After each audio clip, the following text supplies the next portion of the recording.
Hi, welcome back to The Golden Prescription. This is your source for professional skincare knowledge on YouTube. My name's Nye, also known as LA Beautyologist on Instagram and Twitter. And thank you for coming back. Now, in a previous video, I talked about some really terrible trends in skincare that I've been noticing recently. Peel-off masks, buying products from Amazon, facial brushes, and doing at-home professional treatments yourself. In this video, I'm going to just be talking about specifically the danger of those at-home treatments. We're going to be talking specifically about at-home microdermabrasion machines, at-home dermaplaning, microneedling and dermal rollers, chemical peels. And it's not to say that these treatments aren't safe.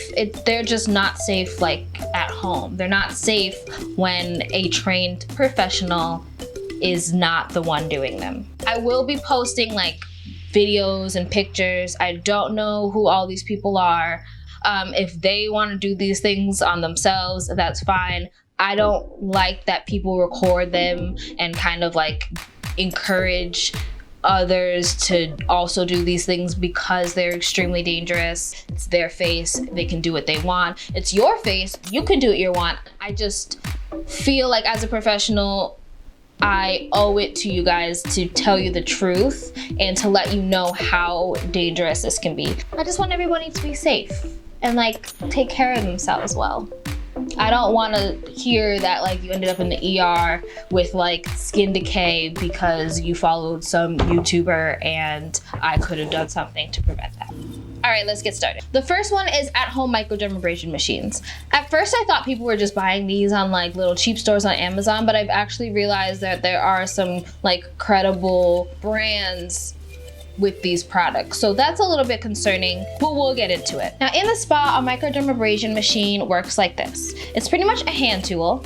This is a fork, but let's just pretend it's like a hand tool. And it's a hollow tool. So at the very tip of the tool, there is, let's use this as a tip.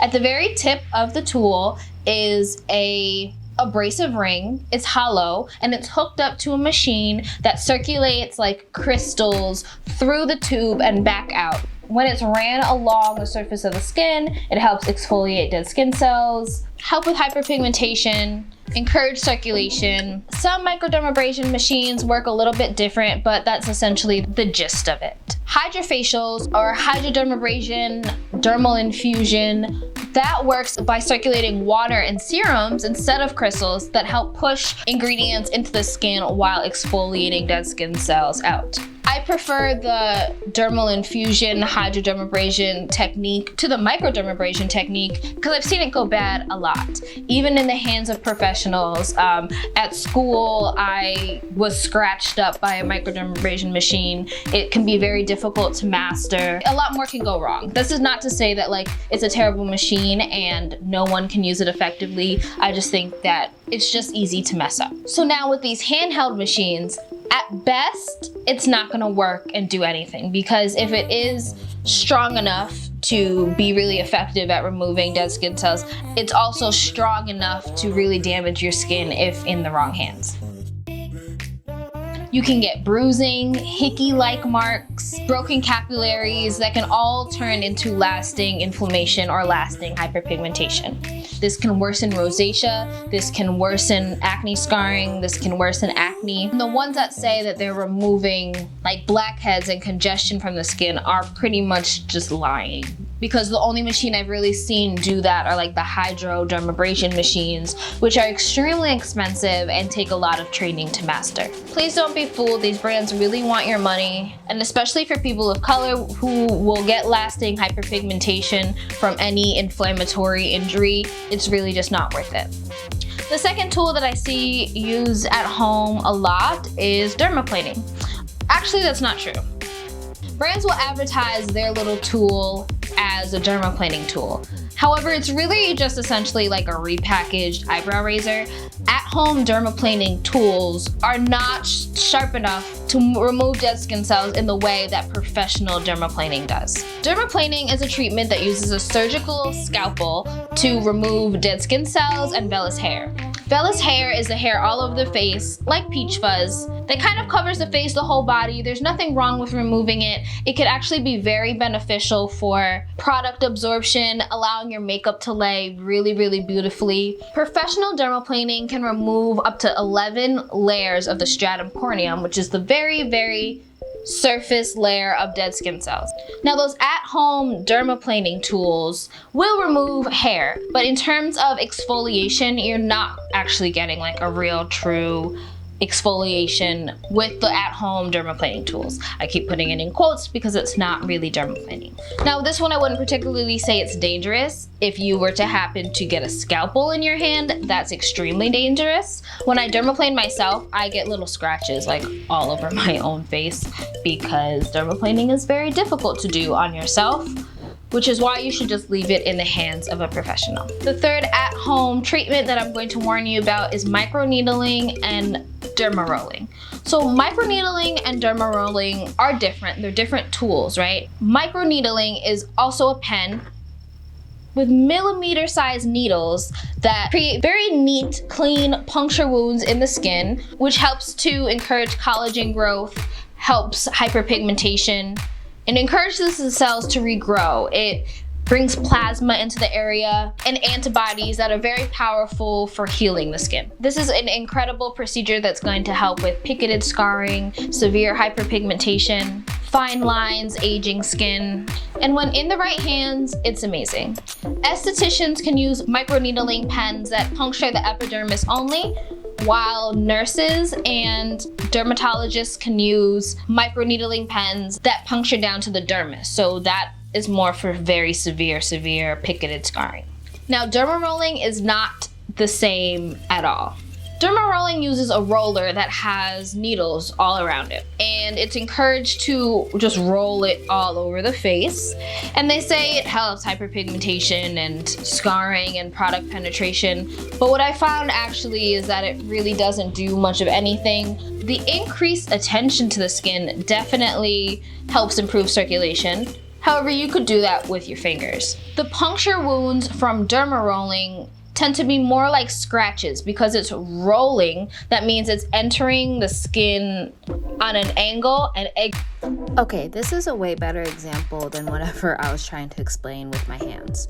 When a needle is rolling, you can see that it causes much more damage than when the microneedling tool goes into the skin perpendicular. This is another really good example on a banana where you can see that the derma rolling bruised the banana, whereas the microneedling only left very neat puncture wounds. These treatments work because you're creating a micro injury and then healing the skin in a controlled environment. The fact that there's a controlled environment is imperative to the healing and the benefits that you're getting, because that's when your skin is renewing. That's when you have a chance of hyperpigmentation and inflammation or bacteria infections. I did also see someone on the internet using an actual microneedling pen that she got from like Groupon or something. You know, of course she had like blood all over her face and she's doing the microneedling. She only has a glove on one hand. She's touching all of the things on her counter. It's really not a game to be played to exposing your skin to all of these things. And just like picture how dirty your bathroom is. When you flush the toilet, like microbacteria flies all over your bathroom. Bathrooms are the perfect breeding ground for bacteria. If you wouldn't eat in your bathroom, do not do microneedling in your bathroom, derma rolling. Any of these treatments are extremely dangerous. Now this leads me to my fourth treatment that you should never do at home: chemical peels. Chemical peels are treatments that apply topically to the skin as what's called a keratinolytic agent. They loosen and soften keratin cells to aid in exfoliation. When you encourage exfoliation in the skin, you are encouraging cell turnover, which is the growth of healthy new cells. You're encouraging collagen and elastin production, which are the fibers and proteins that keep your skin looking youthful and plump and structured. and you're helping to remove areas of hyperpigmentation where melanin possibly leaked into the surrounding cells because of like an injury or something like that. Again, with chemical peels, it is the healing process where the magic happens. It's extremely important to only do these under the supervision of a professional. Depending on the color of your skin, how much melanin you have present in your skin, different acids will work differently and be effective, and some are dangerous. Chemical peels are also not completely straightforward, especially for consumers. A lot are mixtures of a lot of different acids. The peels that I do in my spa are PCA peels, so they're blends of TCA and lactic and salicylic acid and citric acid and malic acid and tartic acid. So you can't just like go on Google and kind of see what acid you need. You're better off going to a professional. There are tons of videos of people doing extreme chemical peels at home, and the risks of serious chemical burns and lasting hyperpigmentation is really not worth it. When done properly, chemical peels will absolutely remove your hyperpigmentation and give you a perfect even complexion. They'll help with textured scarring, pigmented scarring, cellular damage. But you risk so much just by trying to save like $200.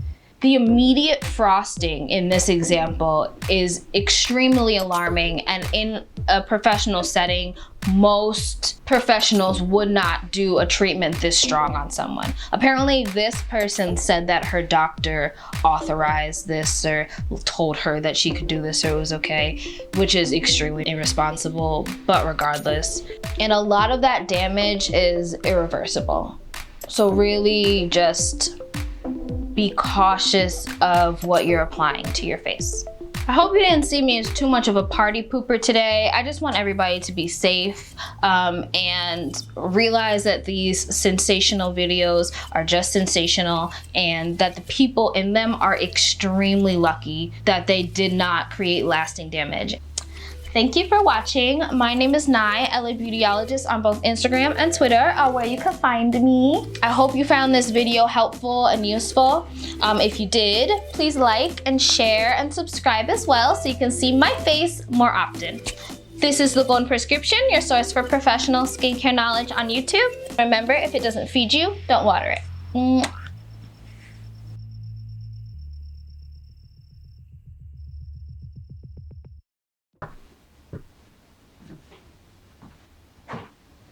Thanks.